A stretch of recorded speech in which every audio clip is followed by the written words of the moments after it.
Que Dios bendiga a todos. Aquí estamos una vez más con la familia Trinity House of Hope en español.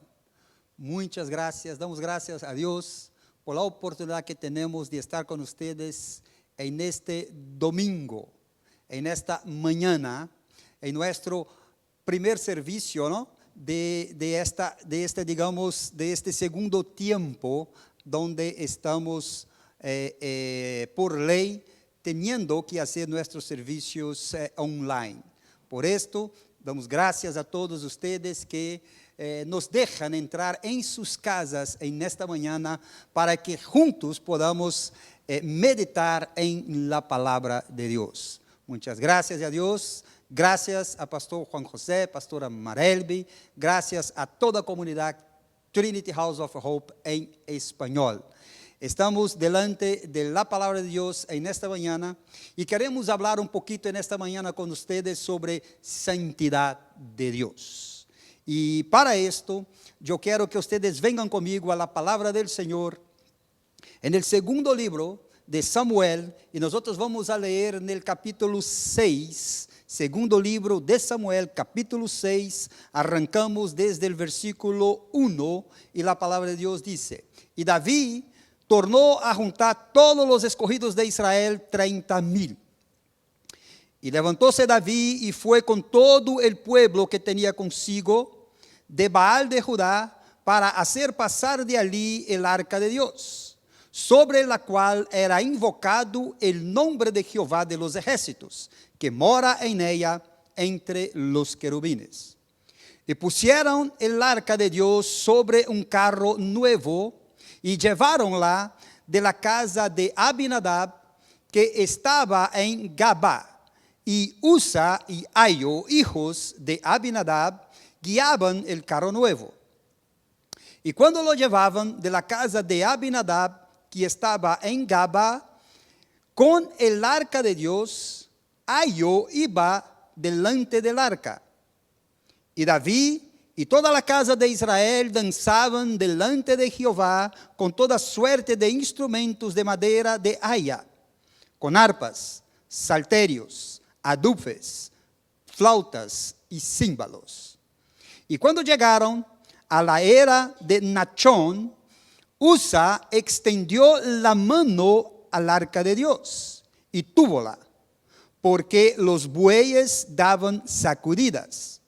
Y el furor de Jehová se encendió contra Usa, e hiriólo allí Dios por aquella temeridad, y cayó allí muerto junto al arca de Dios.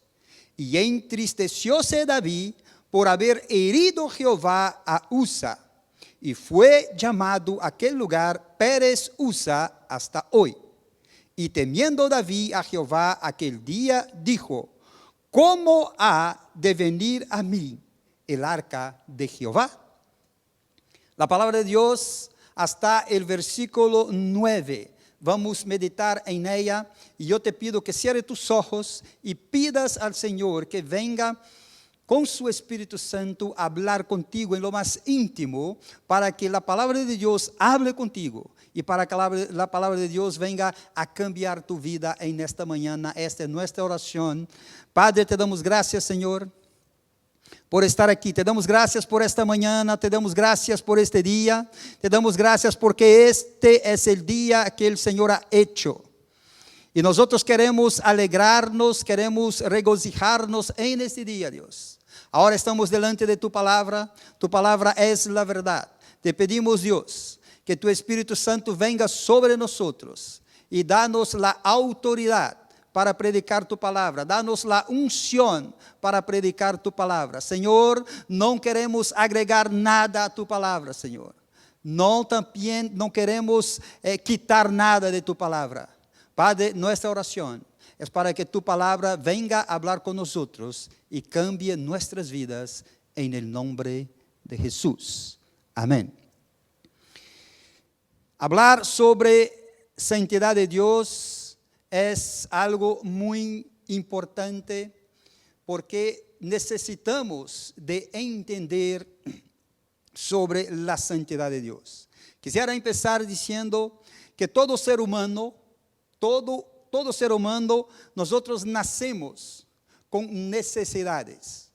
E não é nem sequer necessário estudar a Bíblia ou estudar outros temas para entender que nós, como seres humanos, temos necessidades. E uma das grandes necessidades que temos, e é inclusive de todas as civilizações que han existido, ou que existem, ou que existirão no futuro, é completamente de entender coisas que não entendemos. Temos o anelo em nossos corações de buscar por explicações, pero explicações estas que a vezes solo puede venir às nossas vidas quando entendemos a sobrenaturalidade de Deus, porque solamente Deus nos pode dar as respostas para todas estas explicações que necessitamos.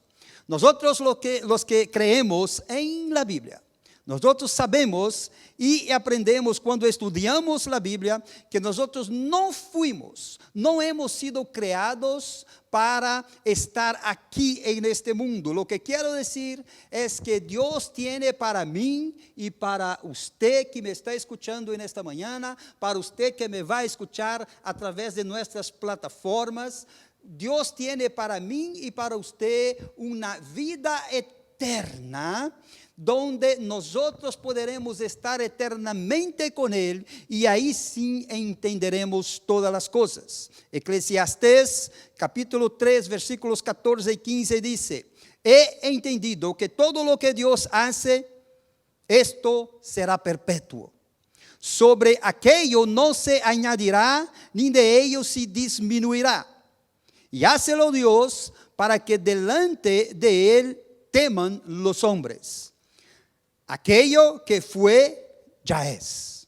Y lo que ha de ser, fue ya. Y Dios restaura lo que pasó. Esto explica explícitamente por qué nunca nosotros tenemos llenadas completamente nuestras necesidades, porque siempre que nosotros vemos que una de nuestras necesidades es atendida, nosotros siempre sabemos que tenemos otra y tenemos otra y otra y otra y otra más. Así nunca tenemos todas nuestras necesidades completamente llenas. Solamente en la vida eterna lo teremos. Solamente en la vida eterna no teremos más dudas. Solamente en la vida eterna estaremos delante de un Dios santo y con cuerpo glorificado también seremos santos como Él es. Glorias a Dios. Pero la gran cuestión es que las personas que no están en Cristo, ellas tienen este vacío dentro de sus corazones y ellas jamás poderão entender todas as coisas. Pero yo e usted que tenemos a Cristo sabemos que con nosotros esto não pasa assim. Ahora, la cuestión es que aún mucha gente que ya está en Cristo sigue teniendo un vacío en su vida. ¿Por qué esto? Esto me he preguntado mucho. ¿Por qué tanta gente, aún estando en Cristo, sigue teniendo un vacío en su vida? La respuesta es simple y puramente que hay muchos cristianos que aún no entendieron la presencia de Dios. Y aún estando en Cristo, ellos tienen este vacío. ¿Qué pasa entonces con la iglesia? Es la cuestión de personas que no viven constantemente en la presencia de Dios. Se trata de gente que vive no pudiendo disfrutar de la real presencia de Dios. Y déjame decirte una cosa que ya hemos dicho aquí. El infierno más grande que puede vivir un hombre o una mujer, el infierno más grande que puede vivir un ser humano es exactamente vivir en la ausencia de Dios. Porque el simple hecho de vivir fuera de la presencia de Dios ya hace de la vida de una persona un infierno. Así que un cristiano, él no vive en un infierno, obviamente que no, Pero un cristiano que no entiende la presencia de Dios, él podrá estar de alguna manera trayendo el infierno para su vida. Así que nosotros queremos analizar hoy esta cuestión de la presencia de Dios. Queremos hablar en nuestro estudio de vida cristiana en la presencia de Dios. ¿Por qué David quiso traer el arca? ¿Por qué David quiso traer el arca? Ahora, hermanos, mira, la base de la decisión de David de traer el arca estaba exclusivamente en la presencia de Dios, porque David quería vivir en la presencia de Dios. Y el arca era la garantía de la presencia de Dios, porque el arca era la propia presencia de Dios en el Viejo Testamento. Así que la presencia de Dios es garantía de paz, es garantía de protección, obviamente la presencia de Dios es garantía de prosperidad, la presencia de Dios es garantía de misericordia, la presencia de Dios es garantía de gracia, y nosotros sabemos de esto, y David también sabía. Así que David quería la presencia de Dios para con él. Y esta era la base. El versículos 1 y 2 del capítulo 6 de 2 Samuel, como hemos leído, dice que David tornó a juntar todos los escogidos de Israel, 30,000, y levantóse David y fue con todo el pueblo que tenía consigo de Baal de Judá, para hacer pasar de allí el arca de Dios. Ahora escúchame bien lo que dice. Sobre la cual era invocado el nombre de Jehová de los ejércitos, que mora entre los querubines. Esto es de gran importancia para nuestro estudio en esta mañana. El arca fue construida para el tabernáculo. El arca tenía un lugar ahí específico para ella en el lugar santo. Y esta arca, la presencia de Dios, ya estaba completamente en el exilio por 60 años. Por 60 años ya estaba esta arca en un lugar privado. Y aquí dice que estaba en la casa de Abinadab. 20 años de estos en el tiempo donde Samuel era juez de Israel. 40 de estos años en el tiempo que Saúl era rey de Israel. Pero el texto nos deja claro que algo impresionante sucedió. Algo impresionante aconteció mientras ellos estaban tratando con el transporte del arca. Ahora, yo te llamo la atención, por favor, porque no se trataba solamente de un transporte del arca. No se trataba solamente del transporte de un objeto, pero ellos estaban lidiando con la presencia de Dios. Nuestra propuesta es analizar juntos el gran error de David y de aquellos hombres que tenían una intención muy bonita en su corazón. Escúchame bien, ellos tenían una intención muy bonita, pero hay que tener mucho cuidado con las intenciones de nuestros corazones. ¿Por qué? Porque ellos demostraron que tenían ganas de estar en la presencia de Dios, pero demostraron también una falta de conocimiento completo de que era la representatividad de la presencia de Dios. Porque antes, hermanos, de entender la presencia de Dios, nosotros necesitamos aprender qué es la santidad de Dios. David fue llamado para ser un guerrero. Salomón fue llamado para construir el templo. No queremos entrar en este punto, pero sabemos que cada uno tiene su llamado, cada uno tiene su don, cada uno tiene su talento. Debemos tener mucho cuidado con esto. En la iglesia, nosotros como pastores necesitamos de todos, pero dentro del cuerpo, cada uno debe de ejercer su llamado. El verso 2 dice algo de gran importancia para nosotros, porque dice, sobre la cual era invocado el nombre de Jehová de los ejércitos, que mora en ella, entre los querubines. Cada vez que la Biblia habla de querubines, está hablando de santidad. Los querubines en la Biblia representan la santidad de Dios. Ellos aparecen por primera vez en Génesis 3:24, cuando dice: echó pues fuera al hombre y puso al oriente del huerto del Edén querubines y una espada encendida, que se revolvía a todos lados para guardar el camino del árbol de la vida. Escúchame bien esto. Estos querubines, ellos guardan con espadas encendidas el camino del árbol de la vida.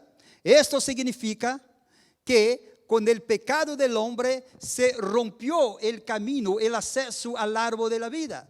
Y Dios puso entonces estos querubines. La única manera entonces de restaurar o de estar nuevamente en la presencia de Dios es llegando hasta este árbol de la vida. Y estos querubines están ahí con las espadas encendidas para demostrar para toda la gente que sin santidad nadie puede volver a la presencia de Dios. Romanos 6:23 dice que la paga del pecado es muerte, pero el don de Dios es la vida eterna en Cristo Jesús. El ser humano pecador necesita entender que él solamente puede otra vez tener acceso a la presencia de Dios en santidad, porque Dios es un Dios santo. El otro requisito es la justicia de Dios. Esto se cumple en la persona de Cristo. Nosotros no nacimos santos. Nosotros nacimos separados de Dios. Y solamente a través de Cristo, que es su justicia y santidad, podemos resolver este dilema. Escúchame bien. Quiero que piensen en un ejemplo que escuché de un pastor que me gusta mucho. Y él dice que debemos pensar en el arca como una caja eléctrica de muchos millones de voltios. Debemos de pensar así, porque si tocamos esta caja sin estar aislados de la electricidad, o sea, con unos guantes o con unas ropas específicas, especiales, entonces sufriremos una descarga y moriremos al momento que tocar esta caja de electricidad. Necesitamos tener una protección especial para que nos pueda aislar de la electricidad. Así sería más o menos, en una explicación así sería más o menos para entendermos la presencia de Dios o tocar en la presencia de Dios sin santidad. El otro aspecto importante del arca fue el testimonio. Éxodo 26:16 dice: y pondrás en el arca el testimonio que yo te daré. Se trataba de los 10 mandamientos, ¿verdad? Así que también en Deuteronomio 10, versículo 5 dice Moisés: y volví y descendí del monte y puse las tablas en el arca que había hecho, y allí están como Jehová me mandó. El arca era la presencia de Dios. El arca era el trono de Dios en la tierra, podemos decir así. En este trono estaba la ley de Dios. Era el objeto más importante, era el objeto más sagrado, era el objeto más santo del tabernáculo. Y ellos cometieron muchos pecados. David cometió muchos pecados. Número 1, un coche o un carro, nuevo. Un carro nuevo. Tenga atención en esto, iglesia. Dios nunca permitió o nunca permitirá que el hombre rompa sus principios para hacer su obra. Por más bien intencionado que el hombre esté, el hombre tiene que entender que tiene que hacer la obra de Dios a la manera de Dios. No hay otra manera. Así que había instrucciones. Había instrucciones sobre el transporte del arca. David pensó que podría hacer a su manera. No pienses que porque tú tienes dones, talentos, no pienses que porque tú tienes capacidades o habilidades, tú puedes hacer el trabajo de Dios a tu manera, porque no puedes, tiene que ser a la manera de Dios. Así que nosotros entendemos que David entonces cometió estos errores. Había instrucciones. Éxodo 25, 17 al 22 dice: y harás una cubierta de oro fino cuya longitud será de 2 codos y medio y su anchura de codo y medio. Harás también 2 querubines de oro labrados a martillo, lo harás en los 2 cabos de la cubierta. Así que la Biblia nos da en Éxodo 25, del versículo 17 al versículo 22, nos da exactamente cómo tenía que ser el transporte del arca. Habla del propiciatorio. La palabra propiciatorio en el original es la palabra caporet, que quiere decir lugar donde es apaciguada la ira de Dios. En griego es la palabra islasterión, que quiere decir el propiciatorio. Escúchame bien, iglesia. Jesucristo es nuestra propiciación.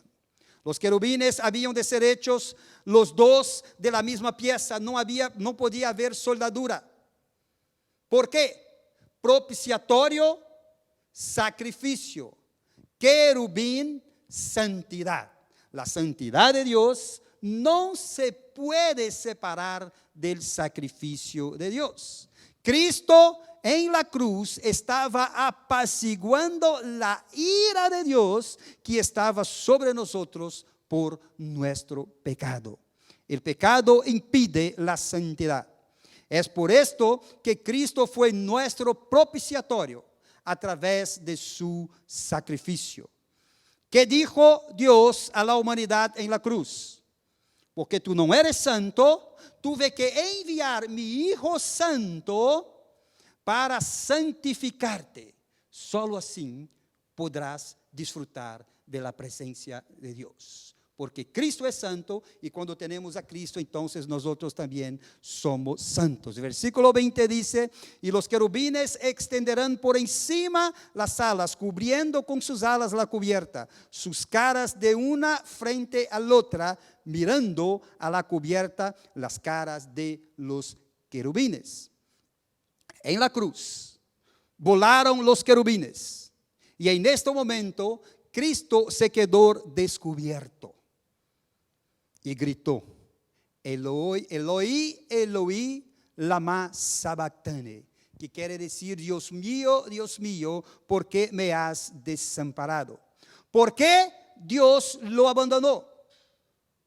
¿Por qué se fue la santidad?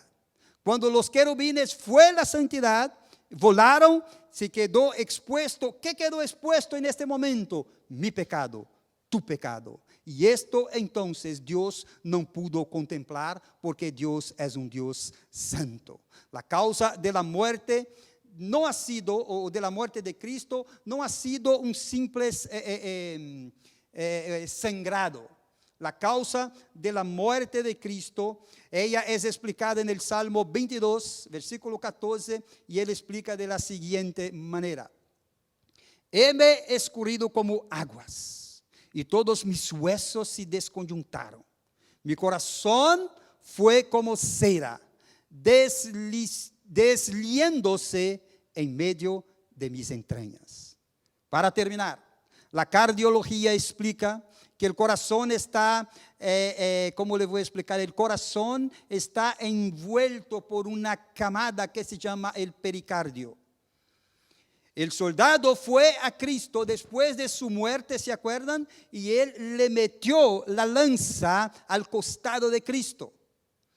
Juan 19:34 dice: pero uno de los soldados le abrió el costado con una lanza y luego salió sangre y agua. En este momento dejó sangre mezclada con el agua. La cardiología dice que cuando esto acontece es porque hubo un rompimiento del pericardio. Esta fue la causa de la muerte de Cristo. Lo que la medicina explica ahora, la palabra de Dios ya explica a través de los profetas a años. Cristo murió del dolor, de mucho dolor. Dolor moral, por quitar mi pecado y por quitar tu pecado. Fue tanto el dolor de su corazón que el corazón de Cristo como que explotó. cuando los pecados de todo el mundo quedaron expuestos en su cuerpo. El versículo 21 dice que en el propiciatorio estaba el arca. Dentro del arca estaba el testimonio. El arca era la presencia de Dios. El propiciatorio era el sacrificio. ¿Por qué quedaba el propiciatorio en el arca? Primero viene el sacrificio, luego viene la presencia. El sacrificio de Cristo restauró la presencia de Dios en mi vida, restauró la presencia de Dios en su vida. ¿Qué pasa con el cristiano hoy entonces? Cuando el cristiano sale de la presencia de Dios, él no necesita más sacrificar animales, no necesita más cumplir la ley. ¿Por qué? Porque el Cordero que es Cristo ha sido sacrificado una sola vez. Y esto me da acceso a la presencia de Dios. Así que el dilema de la presencia de Dios, que era la santidad en el Viejo Testamento, está resolvido. Pero usted y yo necesitamos seguir viviendo en santidad, porque Dios es un Dios santo. Así que nosotros tenemos restablecido para nosotros la presencia de Dios. Y Hebreos 1 dice, versículo 1, Dios habiendo hablado muchas veces y en muchas maneras en otro tiempo a los padres por los profetas, en estos postreros días nos ha hablado por el Hijo, el cual constituyó heredero de todo, por cual asimismo hizo el universo. David quería transportar el arca a su manera en un carro nuevo, pero no podía porque había especificaciones. Y algo pasó. Cuando entonces Usa tocó el arca, él tocó el arca sin santidad. ¿Por qué murió Usa? ¿De acuerdo del ejemplo que les di de la caja de electricidad? Usa como que no estaba aislado porque él no tenía santidad. Así que el problema no fue Dios que mató a Usa. Usa muere porque él toca en la presencia de un Dios santo sin tener santidad. Yo y usted ya no tenemos este problema. Pero, ¿por qué? Porque Cristo es nuestra protección. Así que yo y usted ya no tenemos este problema, pero tenemos que seguir viviendo una vida de santidad. Aún necesitamos de vivir en santidad. Quiero llamar tu atención en tu casa en este momento para que cierre tus ojos y nosotros vamos a orar en este momento para que tú entiendas. Esta não foi a primeira vez que aconteceu algo de esta maneira. Porque em 1 Samuel 6, 19 e 21 já havia acontecido antes. E aún assim, as pessoas não aprenderam a lidar com a presença de Deus. Terminamos com Hebreo 4:16 que diz: del cual todo el cuerpo es compuesto y bien ligado entre sí por todas las junturas de su alimento, que recibe según la operación cada miembro conforme a su medida, toma aumento del cuerpo, edificándose en amor. Por esto, acuérdense que yo y usted ya no tenemos problemas de estar en la presencia de Dios, porque Cristo, Él pagó el precio por mí y por usted. Estamos completamente com a presença de Deus disponível. Não viva em la ausência de Deus. Tú como cristianos não tienes nenhuma necessidade de vivir lejos de la presencia de Deus. E o Espírito Santo de Deus, Ele está disponível para mim e para ti, não só hoje, pero para todo el siempre. Cierra tus ojos y vamos a orar y dar gracias al Señor. Padre, te damos gracias por tu palabra. Que tu palabra venga a llenar nuestros corazones y cambiar nuestra vida. Que tu iglesia, Dios, en esta mañana pueda haber entendido la importancia de vivir en santidad, porque tú eres un Dios santo. Así te damos gracias, Señor, por tu misericordia y por tu gran poder. Oramos agradecidos y en el nombre de Jesús. Amén.